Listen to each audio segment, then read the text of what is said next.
भगवान श्री प्रभू रामचंद्रांच्या गजराने भुसावळ शहरात जल्लोष। शहरात ठिकठिकाणी प्रसादाचे वाटप।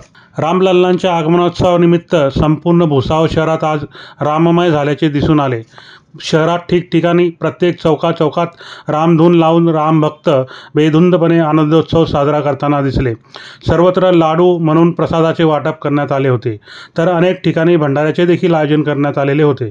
शहरातील बडा हनुमान मंदिर व पुरातन अशा राम मंदिरामध्ये काल रात्रीपासून ते आज दिवसभर धार्मिक कार्यक्रमांचे आयोजन करण्यात आलेले होते व सर्वत्र आज राममय भुसावळ शहर झाल्याचे दिसून आले। भुसावळ जंक्शनसाठी संजय सिंग चव्हाण, भुसावळ।